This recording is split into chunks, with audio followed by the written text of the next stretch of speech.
Hello again to the best fans in the world, MMA fans. For those of you who are returning to my channel, I want to thank you as always for watching. And for those of you that this is your first time viewing my videos, I want to thank you for joining us. Today we're going to be doing my second predictions video, this time for the upcoming UFC on Fox 31 event happening December 15th, this Saturday. The main event being Kevin Lee versus Iaquinta 2. So today we're going to go through the 4 fights on the main event, and I'm going to provide some analysis and prediction on the matchups and who I think is going to win. So the first fight of the night is coming out of the lightweight division. Jim Miller versus Charles Oliveira. Charles is a minus 300 favorite in this fight, so 3-1 favorite coming out of Vegas. That's an interesting line, though, and I'll kind of explain why. First, let's just go over some high-level stuff. So Charles Oliveira is 29 years old, 28-4 in his MMA career. He's won 3 out of his last 4 fights and 2 in a row. Charles Oliveira is a BJJ black belt and also has some Muay Thai skills. So one thing to note about Charles's record, though, he's 24-8, but out of those 24 wins that he has, he's finished 22 of them. So this guy's a killer. He's facing Jim Miller, though. Jim Miller is 35 years old, so big UFC vet, 29-12 in his MMA career. He's lost 4 out of 5 fights. He is coming off of a win, but he's lost 4 out of 5 fights. He is also a BJJ black belt, also has some Muay Thai skills, but also mixes in a little bit of wrestling too. So interesting thing about this fight, though, is 8 years ago, they fought. Jim won the fight via first-round knee bar. I went back and rewatched that fight, and they were 2 aggressive guys going at it. Charles was obviously much younger at the time. He's 29, so he was 21 years old when they fought the first time. It was actually his first loss in his MMA career. Prior to that Jim Miller fight, Charles Oliveira was 14-0. So Jim was 27 and had an 18-2 record at the time. So he's 29-12. He was 18-2 when he fought Charles Oliveira. Couple of interesting facts about this fight, though. Charles, as I mentioned, is a 3-1 favorite. He previously fought Jim and lost. Charles has kind of a knack for getting finished. And what I mean by that is he has 8 losses in his MMA career.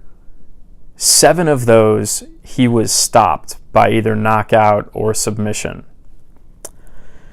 And Jim, I went through his record, 29-12 in his MMA career. Of those 12 losses, there wasn't a single name on that list of defeats that he had that I didn't recognize. Let me go through that with you real quick.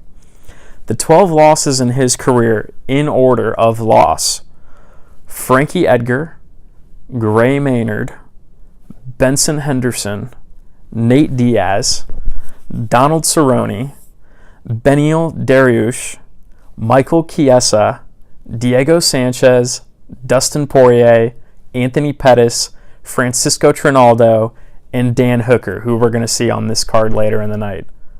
So he has 12 losses in his career, but every single one of them seems to be to a big-name guy. And I'm not sure Charles Oliveira is necessarily a big-name guy. Now, granted, Francisco Trinaldo wasn't either, but every single one of those fighters was either at the time a real big name or is now up and coming, like Dan Hooker. So that's an interesting fact, I thought. You know, he's a 3-1 underdog, Jim is, to Charles, but he's beaten him before, and it seems like he only loses to studs. Now, I'm not saying put money on Jim, but if you're a gambling man, maybe that's something to look at. With that said, Jim Miller's 35 years old. He's lost 4 out of his last 5 fights. He's coming out off of a win, but he lost 4 in a row up until that point. Charles Oliveira was a much younger fighter when they fought the first time.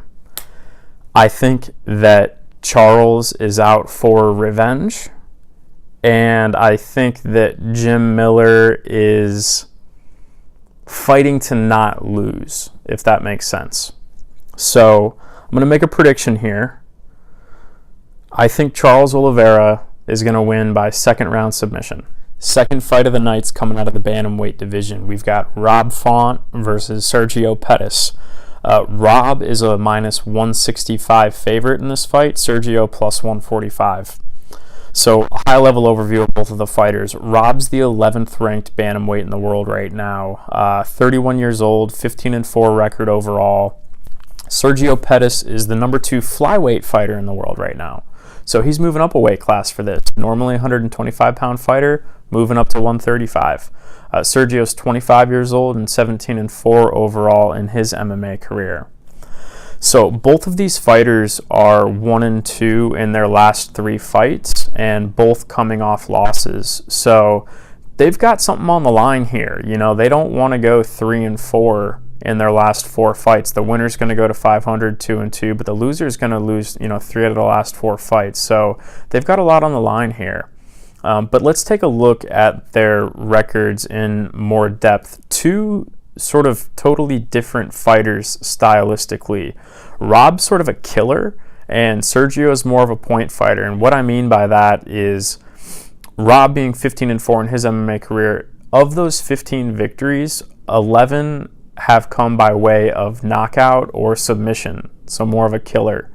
Sergio, of his 17 victories, he's only finished 6 of those. So he's got 11 decisions and 6 by stoppage, 3 KOs, 3 submissions. So totally different stylistically when you look at it that way.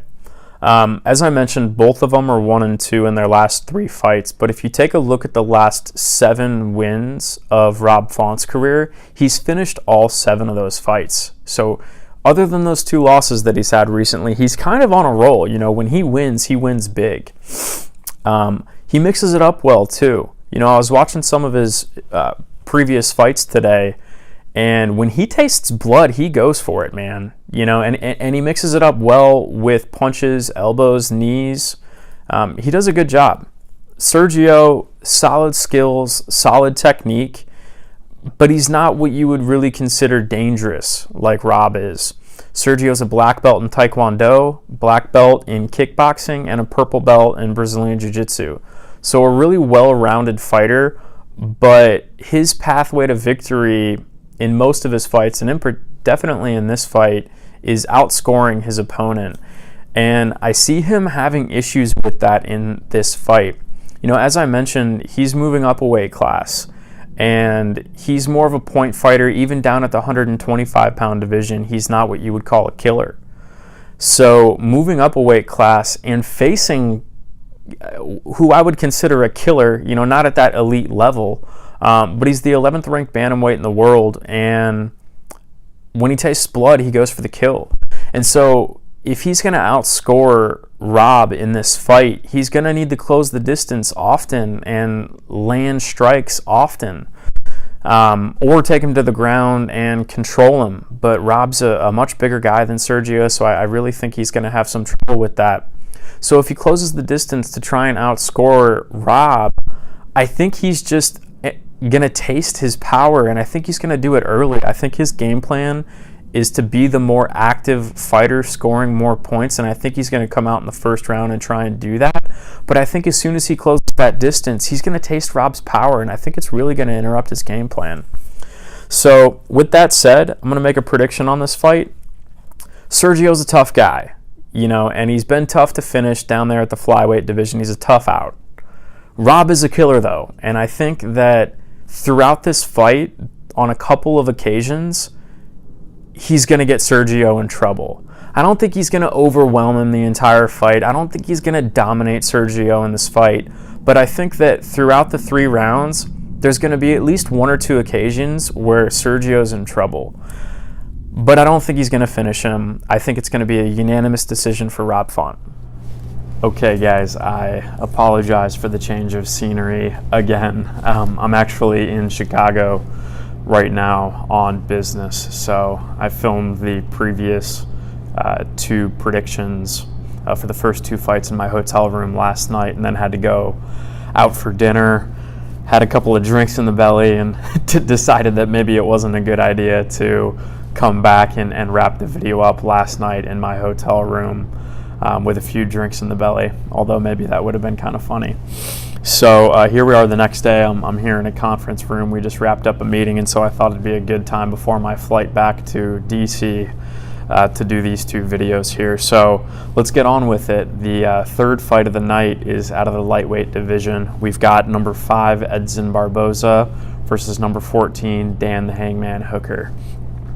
This might be fight of the night, guys. I'm really looking forward to this one, probably more than any other on the card, although the main event I think will be a good fight as well. So, high-level overview of both of the fighters. Edson is 32 years old, and he's 19-6 in his career. Dan Hooker, 28 years old, 17-7 in his UFC career, or excuse me, his MMA career. He's 7-3 in his UFC career. Both of these fighters are strikers and really exciting on the feet. They've also got some ground game as well. So, a couple of interesting facts here, though. Out of Dan Hooker's 17 wins in MMA, he's finished 16 of them. So I've used the word killer throughout this video when referring to Rob Font a little bit. Dan Hooker's a real killer. So out of his 17 wins, 16 are finished by either KO or submission. He's got a nasty guillotine choke. If he hurts you, he's 6 feet tall. He will come wrap up your neck and end your night. But he's also got these knees.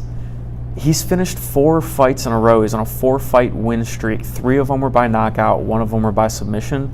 2 of those knockouts were with knees. So really one of the most exciting fighters, definitely in the lightweight division, that we see on the roster today. Edson, on the other hand, has lost 2 fights in a row, and they were bad fights. He got absolutely mauled by Khabib for 5 rounds, or was that for 3 rounds, excuse me, that wasn't a title shot, or a title fight. And then in his next fight, he faced Kevin Lee and got TKO'd by doctor's stoppage. So Dan's on a 4-fight win streak. Edson's lost 2 in a row. They're both approaching this fight very differently. One of them is almost, he can't lose, and the other one, he's on a roll. So Edson's path to victory, I think, is simply inflicting more damage on Dan. And a surprise, in a fight, he wants to inflict more damage. But both of these guys are strikers. Both of them strike often. Dan is more of what you would call a slow starter. He, within the first couple minutes of the fights, it seems like he wants to collect data, analyze his opponents, and then go in for the kill. So I think if Edson is able to just maintain his distance, do real well with his kicks down to the legs, into the gut, Dan does take some damage. His defense isn't spectacular. It seems like in most of his fights, he's taking damage, but finishing his fights. So as long as Edson is able to, I think, keep his distance, inflict damage on Dan, he's got a shot at winning this. What I failed to mention, and I apologize, is that this fight is almost a pick'em. Dan's -115, Edson's -105. So it's almost a pick'em fight, very slight edge going to Dan out of Vegas. Dan Hooker, his path to victory, though, I think he just needs to continue to do what he's been doing. If he's able to go in there, maintain his distance, not take too much damage from Edson, not get caught with one of Edson's spinning wheel kicks, which he's hit a couple of people with. He hit Khabib with it. Khabib just ate it. But as we know, in 2012, Edson's famous fight against Harry Edem, where it was the fastest, most wicked spinning wheel kick I've ever seen, and he just knocked him straight out right away. As long as Dan's able to avoid stuff like that, I think his path to victory is just sticking to the game plan, being smart with Edson, and doing what he does best and inflicting damage. So, my prediction for the fight, it's got fight of the night potential. I think, though, throughout 3 rounds, Dan Hooker inflicts more damage on Edson Barboza. I think Dan's on a 4-fight win streak. He's finished 4 in a row. Edson's coming off of 2 losses. Clear advantage there from Dan's perspective. I think he threatens to end the fight on more than one occasion. I think he has Edson Barboza in trouble on more than one occasion. But I think Edson survives. I think it goes to a decision. I'm going to go unanimous decision for Dan Hooker. All right, the main event of the night out of the lightweight division. Number 4, Kevin the Motown Phenom Lee versus number 8, Iaquinta. So quick Vegas odds here. Kevin Lee minus 310. Iaquinta plus 255. So Kevin Lee a 3-1 favorite in this main event matchup against Iaquinta. 2.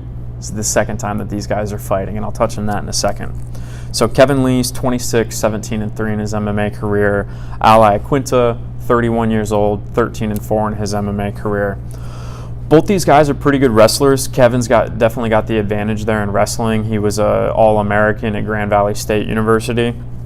Iaquinta, more of a kickboxer, but he's got some wrestling in there as well. He's also a purple belt in jiu-jitsu. So, I mentioned this is the second time these guys are fighting. This is the rematch. Iaquinta beat Kevin Lee back in 2014.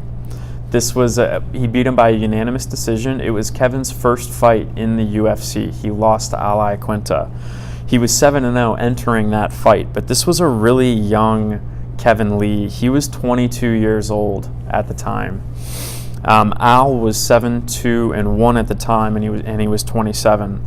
What's interesting about that fight is I went ahead and rewatched it yesterday before I did the other 2 videos, or the 2 predictions, and Al beat him in most aspects of that fight. He was certainly the better striker during that fight. Definitely won the first round, actually had Kevin in trouble in the first round. He clipped him pretty good. In the second round, though, Kevin came out. He was able to utilize his wrestling, although he didn't dominate Iaquinta in that round, but he did certainly control him and win that round. So it came down to the third round, and Al just did more on the feet. So Kevin is a totally different fighter today than he was 4 years ago. Completely different. He walks different, talks different, he looks different, and he's obviously got a much better resume, much better experience than he did when he was 22. But I still think Al's a better striker than Kevin Lee. Even as much as Kevin's improved, I still think Al is a better striker. And Al's a really tough dude. This is one of those matchups where, Kevin Lee's a 3-1 favorite. As I said before, I'm not a gambling man, but if you are, this might be an interesting fight to look at. But why do I think Kevin Lee is such a better fighter today than he was a handful of years ago? Well, ever since July 2016, let's take a look at what he's done in the UFC. In July 2016, TKO finish over Jake Matthews. Next fight, submitted Magomed Mustafayev. Next fight, submitted Francisco Trinaldo. Next fight, submitted Michael Chiesa. All those submissions were rear naked chokes. So he dances with you a little bit on the feet, utilizes his wrestling, takes you down, gets your back, takes your neck. Game over. His next fight, though, was against Tony Ferguson. He looked really good in that fight. He lost the fight due to a triangle choke. But guys, he was beating Tony's butt prior to getting put in that triangle choke. Now, I feel like Tony is always in trouble in his fights at some point in his fights, and he always finds a way to come out on top. Tony's crazy. But he looked really good in that fight up until getting submitted via the triangle choke. His next fight, though, he comes out, TKO's Edson Barboza. It was a doctor's stoppage, so came out and absolutely ran over Edson Barboza. Kevin Lee looks phenomenal, and he certainly looks like a guy who, with a win over Iaquinta, could be one of those names that's out there for a title shot. Now, I know the lightweight division is the most stacked division in all of the UFC, and there's a lot of folks at the top of that division that deserve a title shot. But Kevin Lee might be one of those guys here with a win over Iaquinta. So, with all of that said, Kevin Lee's a 3-1 favorite, previously lost to Al. I think Al's a better striker today than Kevin Lee. I think Kevin Lee's going to control this fight, though. I don't think it's going to be in any way resembling what we saw in their first fight. Kevin Lee is a smart guy. He's got a great team behind him, great coaching. He's not afraid to stand with Al by any means. It's not like Al is a knockout artist. So although I think he'll stand on the feet and trade some blows with Al, I think his game plan, if he's smart, is to take him down, take his back, and choke him out. So that's what I'm going to go with. I'm going to go third round submission for Kevin Lee, rear naked choke. I'll just throw that in there for the heck of it. But I think it's going to be a third round submission for Kevin Lee over Al Iaquinta. So there you have it, guys. Thank you, as always, for joining. I apologize for having to do this on the road here in Chicago. I'll be back in my hometown later tonight and plan on watching the fights at home and doing my recap video at home. And so speaking of the recap video, please subscribe to my channel so you get the notifications when things like that come out.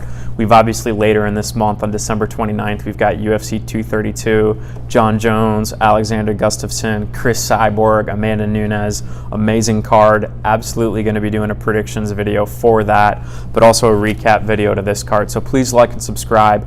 Comment below. As always, please comment below. Let me know what your thoughts are. Let me know who you think is going to win the fight, why you think they're going to win the fight, and how you think they're going to win the fight. Thanks again. We'll see you next time.